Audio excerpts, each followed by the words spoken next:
Presented by Unique Films. Music by Rakesh Mittal Brothers. Raksol. Ankush Recording Studio, Jadupur Bazaar. दिलदार दिल पे छुरी चलवले बिया भाई ला ला ला ला ला ला। हाँ दिलदार दिल पे छुरी चलवले बिया भाई ला ला ला ला ला ला। ऊ हमरा के रुआ के हंस हंस के बतिया के, ऊ हमरा के रुआ के हंस हंस के बतिया के। ऊ जाने कैसन रोग लगवले बिया भाई ला ला ला ला ला। हाँ ऊ जाने कैसन रोग लगवले बिया भाई, दिलदार दिल पे छोड़े चलवले बिया भाई।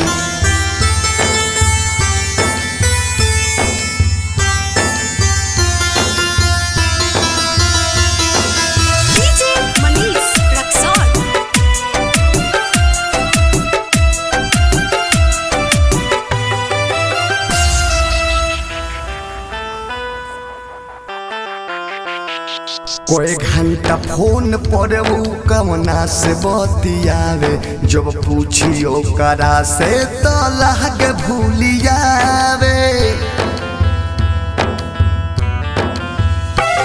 कोई घंटा फोन पर वो कवना से बतियावे, जब पूछियो करा से तो लागे भूलियावे। कवना जन्म के बदला सधौले बिया भाई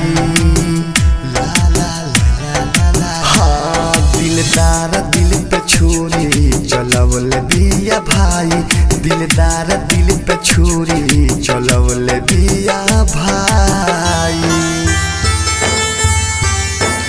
Presented by Unique Films. Unique Films. Unique Films. Manish Raksol.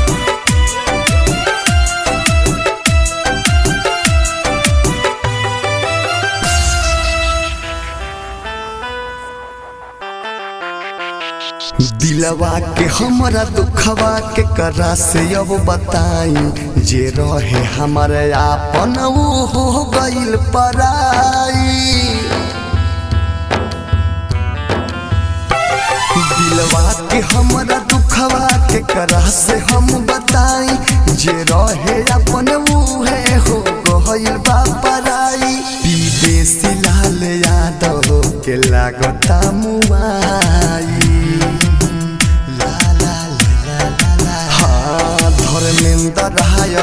के ऊ लागता मुआई, मोतीलाल चौरसिया के ऊ लागता मुआई।